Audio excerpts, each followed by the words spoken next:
belajarlah sampai ke negeri Cina, belajarlah sampai ajal menjemput, sampai ke tiang lahat. Itu intinya adalah kalau orang harus punya rasa ingin tahu yang tinggi. Ilmu berkembang Bapak Ibu sekalian. Ya, saya kebetulan ini dari Fakultas Kedokteran Gigi. Ya, ilmu kedokteran gigi yang dulu saya pelajari, basicnya sama dengan apa yang sekarang. Tapi karena ilmu kedokteran gigi itu sekarang memakai material dan peralatan yang luar biasa canggih, itu tidak ada satupun lagi material yang saya gunakan zaman saya kuliah itu sekarang masih dipakai oleh kedokteran gigi, kecuali dokter gigi di ujung dunia sana pakai amalgam. Zaman saya, sekarang sudah tidak ada. Begitu banyak material, begitu banyak teknologi yang luar biasa. Bayangkan kalau orang itu tidak mau belajar dan mencari tahu, ya, kita akan ketinggalan. Bagaimana kita bisa bersaing? Bagaimana kita bisa meningkatkan produktivitas dan daya saing kita? Nggak bisa Bapak Ibu sekalian.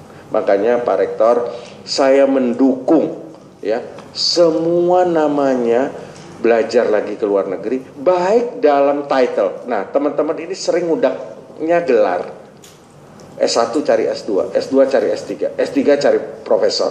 Caranya kumpulin kum. Kita harus rubah ini Pak Rektor dan para calon rektor. Yang dicari itu ilmu pengetahuannya, ya. Course, ya, short course, ya, inline, knowledge, ya, advanced knowledge, semua segala macam ini yang perlu kita dorong, ya. Jangan S1, S2, S3 profesornya itu kum. Akhirnya yang diudak itu ya kumnya itu, ya, checklist untuk dapetin karena kenaikan pangkat. Nah ini juga ya, ini sebenarnya saya telat. Harusnya saya lakukan waktu Pak Nuh baru mau jadi Menteri Pendidikan Nasional, ya gitu. Supaya juga mekanisme cara melakukan penilaian dan segala juga harus dirubah. Ya, karena kalau enggak, ya maaf, penelitian kita kan setelah diteliti, diregister, dapat kum, taruh di perpustakaan. Nggak jelas siapa yang baca, nggak jelas apa yang akan dilakukan oleh penelitian kita itu. Nah, jadi ini adalah hal yang juga penting Bapak Ibu sekalian. Ya. Nah, kalau sudah ada rasa ingin tahu yang tinggi tadi, kita juga harus punya budaya research. Universitas di Indonesia pada umumnya budaya risetnya sangat rendah. Ya. Nah ini harus kita kembangkan dengan sangat luar biasa. Pemerintah ini juga harus memberikan insentif fiskal terhadap research. Research harus dilakukan dengan orang yang membutuhkan research itu. Biasanya adalah pasar dunia industri. Nah kita ini universitas bikin riset sendiri, industri bikin riset sendiri, nggak ada yang connect satu sama lain, nggak ada yang, karena pemerintahnya juga tidak merangsang untuk dilakukan itu. Misalnya pemerintahnya merangsang, siapa perusahaan yang melakukan riset bersama dengan universitas, biaya risetnya bisa tax deductible, maka akan berbondong-bondong itu perusahaan melakukan riset bersama universitas, ya. Tetapi ini juga belum dilakukan, ya.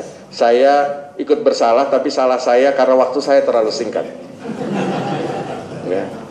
Dan saya memang belum bersedia lagi Bapak Ibu sekalian, ya.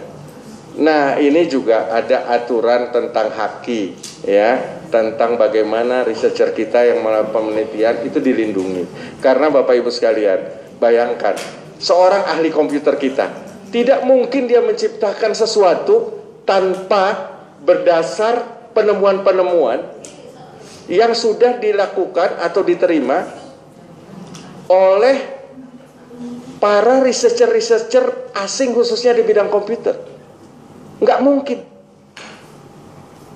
ya. Nah kalau di Cina itu dilindungi betul, nggak ada urusan sama penemuan-penemuan researcher ini. Di kita belum, ya. Microsoft masih menjadi jagoan, ini semua segala macam. Nah inilah bermain dengan kebijakan terkait dengan ini menjadi hal yang penting. Nah, Bapak Ibu sekalian, ini peta saja ya. Ini adalah bagian dari source yang saya coba lihat ya. Bagaimana negara-negara di ASEAN itu berhasil melakukan research ya. Ini jumlah kualitas riset dan inovasi kita yang terlihat tertinggal jauh dibandingkan dengan Singapura, Malaysia, Thailand. Kita itu sedikit lebih tinggi hanya dari Filipina. Bayangkan, kita 3.900, anggaplah 4.000. Singapura itu 85.000 Bapak Ibu sekalian. Negaranya 4 juta orang. Ya.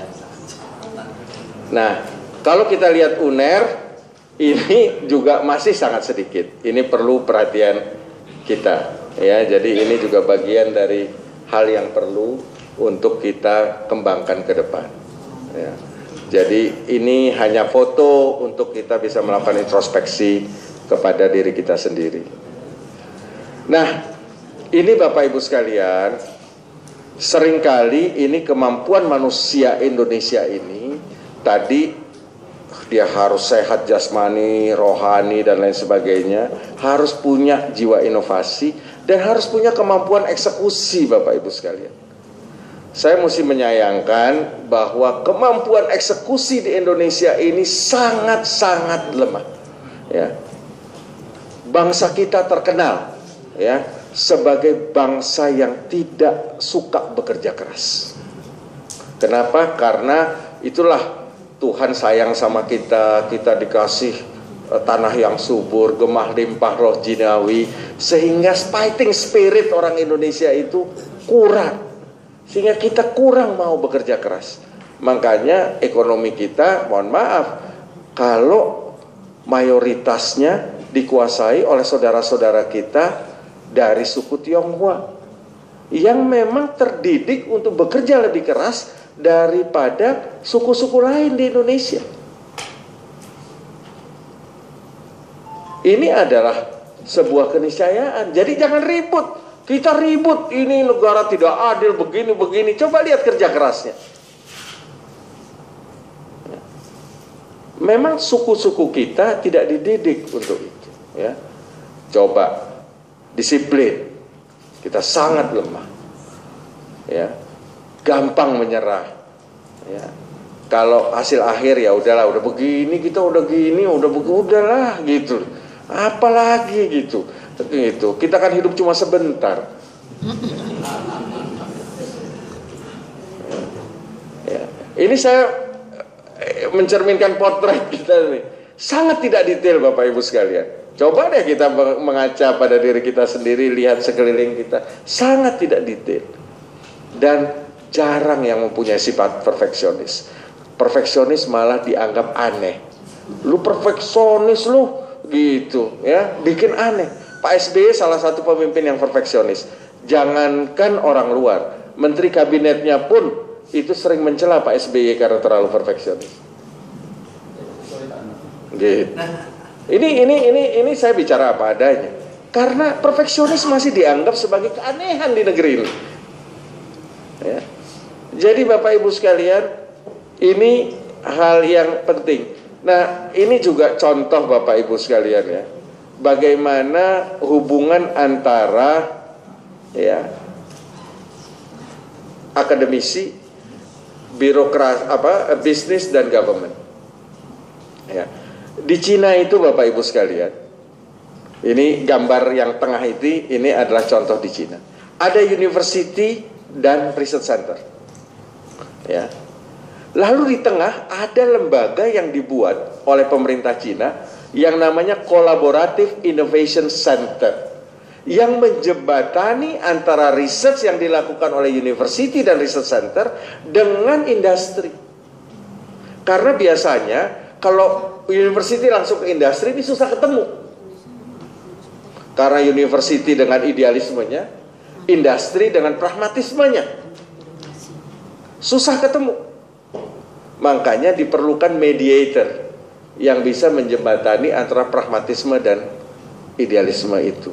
Ini memang hal yang perlu kita lakukan. Tapi sementara kebetulan ini UNER kan punya mediator, nggak usah pemerintah lah, ya, orang-orang seperti saya, seperti Pak Nuh, seperti yang lain-lain, itu kan bisa berfungsi sebagai CIC-nya ini.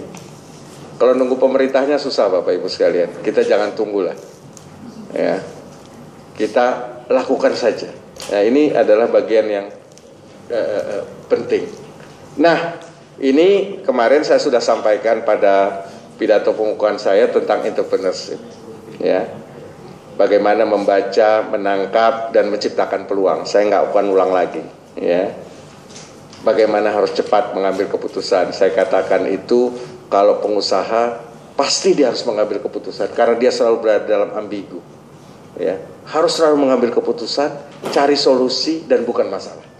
Kalau orang suka cari masalah, pasti dia bukan pengusaha. Ya. Kalau dia tidak cepat mengambil keputusan atau ragu mengambil keputusan, pasti dia bukan pengusaha. Kalau dia tidak suka cari solusi, pasti dia bukan pengusaha. Ya, pengusaha dari sini dalam arti kemarin Pak Dikman mengingatkan saya untuk nanti saya mencoba berbicara dengan para dokter, ya, di Surabaya ini, itu tentang pengertian entrepreneurship, ya, di para dokter. Jadi bukan harus jadi bisnismen, tetapi entrepreneur itu adalah mindset, perubahan pola berpikir entrepreneur. Dan itu bisa dilakukan di universitas, di fakultas. Bapak Ibu sekalian bisa punya mindset entrepreneur. Ini bukan harus Bapak Ibu harus jadi pengusaha. Besok nanti jualan segala sesuatu sama mahasiswanya. Kalau nggak dibeli nggak lulus. Bukan itu maksudnya. Ya, jadi ini juga perlu menjadi perhatian, ya. By the future with the present value. Tadi ya saya udah panjang lebar waktu kemarin pidato pengukuhan yang mayoritas Bapak Ibu juga hadir, ya, jadi saya nggak akan ulang lagi.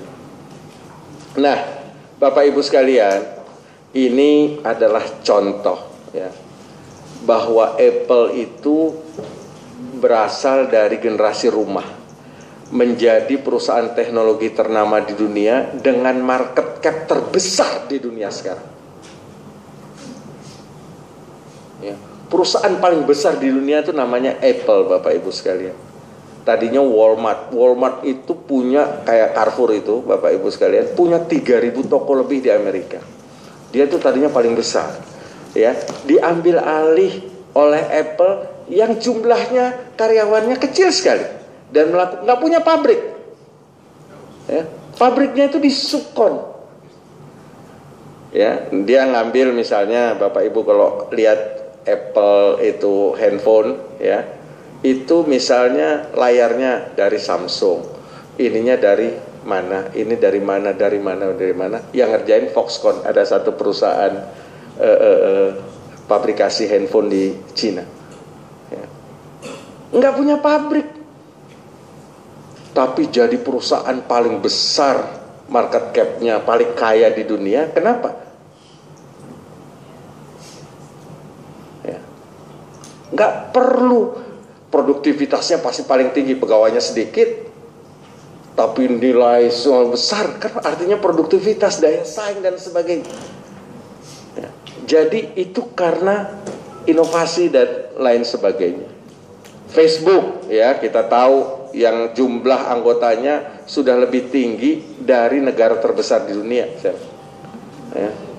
Luar biasa fenomena. Juga bukan karena orangnya banyak, dan karena inovasi dan teknologi. Twitter juga begitu. Nah, Bapak Ibu sekalian, kalau ada sekarang di Amerika itu punya Steve Jobs, punya Mark Zuckerberg, punya Jack Dorsey, kenapa UNER tidak bisa menciptakan Steve Jobs, Mark Zuckerberg, Jack Dorsey, dunia 20-30 tahun lagi yang berasal dari UNER, ya. Kita bisa menciptakan ini kalau, nah, kan gitu. Kalau kita mau berubah. Kalau metodologinya seperti sekarang Bapak Ibu, yang kita hasilkan jangankan pemain dunia, pemain nasional aja berat. Ya. Jadi inilah yang harus kita lakukan untuk kita ke depan. Nah, Bapak Ibu sekalian, ini semua hanya mungkin kalau kita juga punya leaders yang kuat. Bapak Ibu sekalian, ya, saya ini iseng saja. Kita coba bertanya pada negara kita saja. Ya. Ya. People pertama, apakah warga negara kita sudah memenuhi kriteria tadi? Sehat jasmani, ya, berakhlak mulia, terdidik, terampil, semua segala macam. Kalau kita mau jujur, pasti kita bilang belum. Ya. Apakah sudah punya rakyat kita ini, ya, inovasi seperti apa yang diharapkan? Jangankan inovasi, modalnya aja kagak ada. Ya. Apakah eksekusinya sudah memenuhi? Belum juga. Itu penilaiannya belum. Terakhir, apakah leadershipnya cukup kuat dan efektif? Kita juga harus jawab belum. Jadi Bapak Ibu sekalian, kalau kita tarik level nasional, level provinsi, level kota, level universitas, inilah yang kita harus lihat semua. Di perusahaan juga begitu Bapak Ibu sekalian. Saya juga harus melakukan sebagai pimpinan usaha, harus melihat ini semua. Ya. Bagaimana people-nya harus kuat, sumber daya manusianya, harus bisa menghasilkan inovasi, harus begini, harus begitu. Barulah kita bisa maju. Ya. Di semua unit, saya berharap Universitas Airlangga di kepemimpinan yang datang juga begitu, di fakultasnya begitu, di jurusannya begitu. Inilah yang harus kita lakukan Bapak Ibu sekalian.